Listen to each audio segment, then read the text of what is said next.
진리의 말씀으로 영생을 취하는 성도님들 되시길 주의 이름으로 축복합니다. 오늘 전할 말씀은 누가복음 16장 20절에서 31절까지입니다. 나사로라 이름한 한 거지가 흔대를 앓으며 그 부자의 대문에 누워 부자의 상에서 떨어지는 것으로 배불리려 하며 심지어 개들이 와서 그 흔대를 핥더라.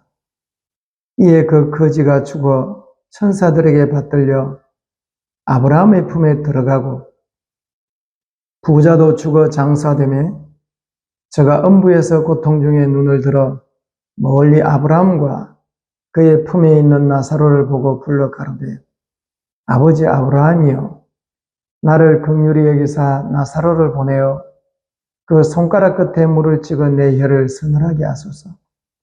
내가 이 불꽃 가운데서 고민하나이다. 아브라함이 가로되 예, 너는 살았을 때에 좋은 것을 받았고 나사로는 고난을 받았으니 이것을 기억하라. 이제 저는 여기서 위로를 받고 너는 고민을 받느니라. 이뿐 아니라 너희와 우리 사이에 큰 구렁이 끼어 있어 여기서 너희에게 건너가고자 하되 할 수 없고 거기서 우리에게 건너올 수도 없게 하였느니라. 가로되 그러면 구하노니 아버지여 나사로를 내 아버지의 집에 보내소서. 내 형제 5이 있으니 저희에게 증거하여 저희로 이 고통받는 곳에 오지 않게 하소서. 아브라함이 가로되 저희에게 모세와 선지자들이 있으니 그들에게 들을지니라. 가로되 그렇지 아니하니이다. 아버지 아브라함이여 만일 죽은 자에게서 저희에게 가는 자가 있으면 회개하리이다. 가로되 모세와 선지자들에게 듣지 아니하면 비록 죽은 자 가운데서 살아나는 자가 있을지라도 구원함을 받지 아니하리라 하였다 하시니라. 아멘. 오늘 설교의 제목은 영생은 모세와 선지자들에게 듣는 것입니다. 입니다. 인터넷이 등장함으로써 세상은 많은 변화를 겪고 있습니다. 그 변화에 가장 둔감한 교회도 예외는 아닙니다. 예전 같으면 예배를 통해서만 들을 수 있었던 설교를 버튼 하나로 시간과 장소에 구애받지 않고 얼마든지 들을 수 있는 시대가 되었습니다. 최근 인터넷을 통해 천국과 지옥을 경험했다는 이들의 간증을 들은 적이 있는데 오늘은 이와 관련하여 여러분들에게 하나님의 말씀을 전하고자 합니다. 사도 바울이 목회를 하던 시절에도 이와 유사한 간증들을 교회에서 전하는 이들이 있었던 것 같습니다. 바울 역시 신령한 세계를 경험한 사람이었습니다. 그런데 바울은 자신이 경험한 것을 고린도후서 12장에서 이렇게 고백하고 있습니다. 무익하나마 내가 부득불 자랑하노니 주의 환상과 계시를 말하리라. 그가 낙원으로 이끌려가서 말할 수 없는 말을 들었으니 사람이 가히 이르지 못할 말이로다. 내가 만일 자랑하고자 하여도 어리석은 자가 되지 아니할 것은 내가 참말을 함이라. 그러나 누가 나를 보는 바와 내게 듣는 바에 지나치게 생각할까 두려워하여 그만두노라. 신령한 세계를 본 것으로 말하자면 바울도 할 말이 많은 사람이었습니다. 하지만 그는 자신이 본 것을 교회의 성도들에게 말하는 것을 그만두었다고 그렇게 고백을 하고 있습니다. 그 이유를 고린도후서 12장 6절 후반부에서 이렇게 밝히고 있습니다. 누가 나를 보는 바와 내게 듣는 바에 지나치게 생각할까 두려워하여. 이를 현대어 성경은 이렇게 번역을 해 놓았습니다. 그러나 사람들이 나를 내 생활과 설교에서 실제로 보고 들은 것 이상으로 과장할까 싶어 그만두겠습니다. 새 번역도 비슷하게 번역을 했는데 한번 읽어보겠습니다. 그러나 자랑은 삼가겠습니다.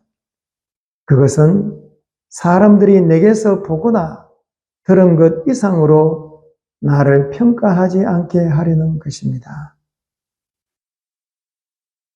바울이 교회 앞에서 천국에 대한 간증을 하지 않았던 이유는 두 가지 정도로 이해할 수가 있겠습니다. 교회 앞에서 자신이 우월한 존재로 비춰질 것에 대한 두려움이었고, 또 하나는 자기 자신을 자랑하는 자가 혹시 될 것에 대한 두려움이었습니다. 그래서 바울은 자신이 신령한 세계를 본 것에 대해 말하는 것을 극도로 자제를 했던 것입니다. 모세가 시내산에서 하나님과 대면하고 난 뒤에 얼굴에서 광채가 났습니다. 백성들이 모세의 얼굴에 난 광채를 보고 수군거렸겠지요. 그래서 모세는 즉시 수건으로 자신의 얼굴을 가리웠습니다. 그것은 자신의 있는 모습 그 이상으로 백성들에게 비춰질 것에 대한 염려 때문이었던 것입니다. 목회자는 하나님이 주신 권위를 가지고 양들을 이끄는 사람들입니다. 하지만 그 권위는 무언가 신령한 것을 보았다거나 혹은 모세와 같이 얼굴에 광채가 나는 외적인 뛰어남에 기초하는 것이 아닙니다. 오늘날로 말하자면 명문대를 나왔다거나 박사학위가 있다거나 하는 그런 것에서 목회자의 권위가 있는 것이 아니라는 사실입니다. 목회자의 권위는 천국 가는 길을 성도들에게 제대로 보여주고 있는가 하는 거기에 있는 것입니다. 예수의 생애가 바로 그러했습니다. 마가복음 1장 22절에 보면 무사람이 그의 교훈에 놀라니 이는 그의 가르치시는 것이 권세 있는 자와 같고 서기관들과 같지 아니하니라. 당시의 서기관들은 외식하는 자들이었습니다. 자신들이 하나님을 잘 믿고 있는 사람들로 비춰지기 위해서 겉모양새에 신경을 쓰는 사람들이었습니다. 하지만 예수님은 외모가 대단히 초라했습니다. 그러나 성경은 예수께서 더 권위가 있었다고 증거하고 있습니다. 그 이유가 뭐였습니까? 예수님은 천국 가는 길을 자신의 가르침과 삶을 통해 백성들에게 선명하게 보여주었기 때문입니다. 그 무지한 백성들도 그걸 아는 겁니다. 목회자의 권위는 바로 그런 데 있는 것입니다. 정직한 것. 바울은 목회가 무엇인지 정확하게 알고 있는 사람이었습니다. 하나님이 목회자를 교회의 지도자로 세운 것은 그의 가르침과 삶을 통해 천국 가는 길을 정확하게 알려주려는데 그 목적이 있는 것입니다. 그래서 하나님은 보통 사람들보다 우월해 보이는 사람들을 교회의 지도자로 세우는 것이 아닙니다. 보통 사람들 혹은 더 연약한 사람들을 택하여 교회의 지도자로 세우는 것입니다. 그런 사람들이 교회의 지도자가 되어 꿋꿋하게 믿음의 길을 가는 것을 보여줄 때 성도들이 믿음 생활에 훨씬 더 유익할 것이기 때문입니다. 천국을 보았다는 것은 참으로 놀라운 경험입니다. 하지만 그런 경험은 극히 개인적인 것이어야 합니다. 받은 은혜를 잃지 말고 더 겸손히 하나님의 백성들을 섬기라고 하나님이 주신 큰 은혜인 것입니다.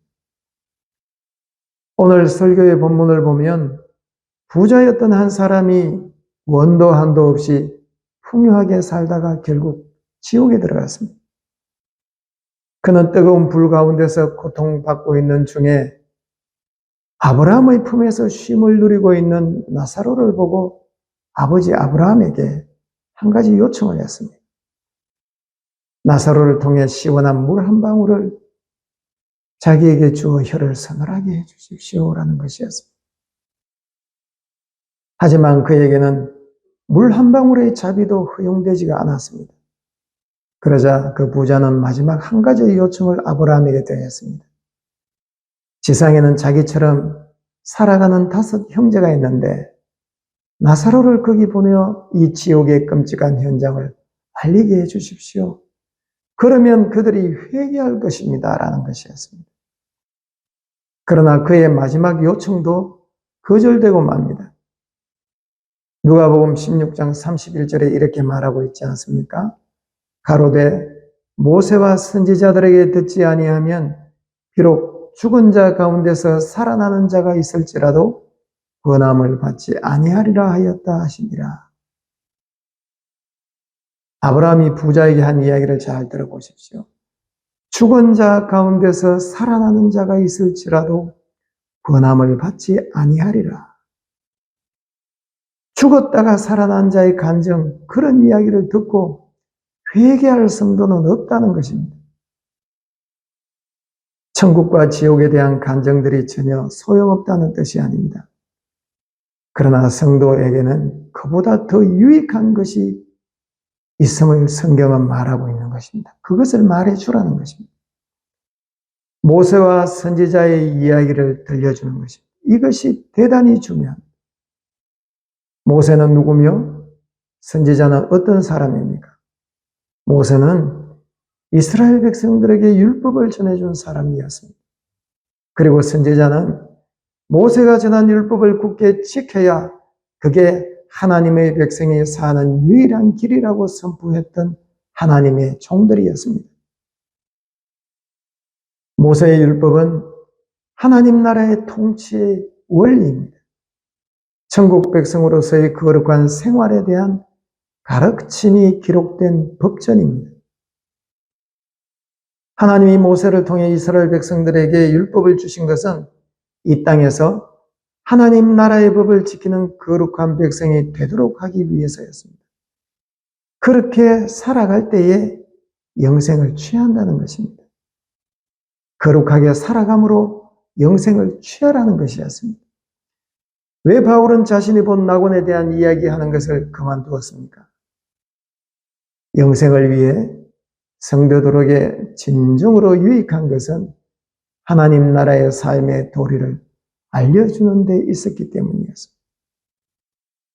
지옥에 간 부자가 아브라함을 첫눈에 알아봤습니다. 그것을 보면 그도 하나님에 대한 신앙을 가진 자였음을 보여줍니다.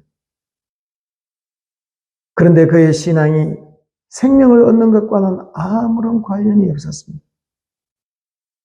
그것은 그가 하나님을 믿기는 했지만 모세와 선지자의 가르침에는 무관심한 하나님의 백성이었기 때문이었습니다. 지옥에 간 부자의 고통은 그가 지옥에 있다는 것만이 아닐 것입니다. 모세와 선지자의 가르침을 놓친 것에 대한 후회를 영원히 하고 살아야 한다는 것입니다. 많은 성도들이 하나님의 말씀대로 사는 것은 힘이 드는 일이라고 생각을 합니다. 그렇지 않습니다. 하나님의 말씀대로 사는 것이 힘이 든다고 느껴지는 것은 너무 오랫동안 마귀적 삶에 길들여져서 이 세상을 살아왔기 때문입니다. 거룩한 삶을 추구하고 살아가게 되면 거기서 오는 기쁨은 말로 형언할 수가 없습니다. 천국의 즐거움은 천국에 들어가서만 누리는 것이 아닙니다. 하나님 나라의 법도를 지키고 살아가게 되면 이 땅에서도 천국의 기쁨을 누리며 살아가게 됩니다. 그것을 보여주는 이가 바로 에녹이라는 사람입니다. 그는 300년 동안 하나님과 동행하고 살았습니다. 이것은 그가 지상에서 천국과 다름없는 삶을 살아갔다는 것을 증거해 주는 것입니다. 이에 대해서는 요한복음 8장 29절에서 예수님께서도 친히 증거해 주고 있는 바입니다. 나를 보내신 이가 나와 함께 하시도다. 내가 항상 그의 기뻐하시는 일을 행함으로 나를 혼자 두지 아니하셨느니라. 천국은 하나님과 함께 영원히 살아가는 세계입니다. 그런데 하나님의 백성은 지상에서도 그렇게 살아갈 수 있다는 것입니다. 어떻게 하면 그렇게 되는가? 모세와 선지자에게서 듣는 것입니다. 성도의 지혜로움은 영생을 취하는 지혜입니다. 모세와 선지자에게 들어야 한다는 이 말의 뜻을 제대로 이해하는 지혜가 있는 여러분들이 되시길 주의 이름으로 축복합니다. 예수님은 모세의 율법을 완성하러 오신 분이시며 대선지자이십니다. 예수님은 인간의 구원을 위해 죄사함만을 통해 주어지는 복음만을 전가하신 것이 아니었습니다. 그분은 하나님 나라를 함께 선포했습니다. 거룩한 삶이 어떤 것인지를 자신의 생애를 통해 제자들과 무리들에게 밝히 보여주신 분이었습니다. 예수께서 그리하셨던 것은 당신 자신의 삶을 본 자들이 당신 자신처럼 살아감으로써 영생을 취하는 자들이 되기를 원하셨기 때문이었습니다. 그리스도인들은 누군가의 간정에 귀를 기울이는 자들이 아니라 진리를 따라 살아가는 데 마음을 쏟는 자들이어야 한다는 것을 본문의 말씀을 통해 깊이 마음의 교훈으로 삼으시길 바랍니다. 기도하겠습니다. 하나님 아버지여, 저희들에게 참된 지혜를 주셔서 모세와 선지자들에게 들어야 한다는 것을 알게 하옵소서. 아무도 영생의 길에서 이탈하거나 벗어나는 이들이 없게 하옵소서. 우리 주 예수님의 이름으로 간절히 기도합니다. 아멘.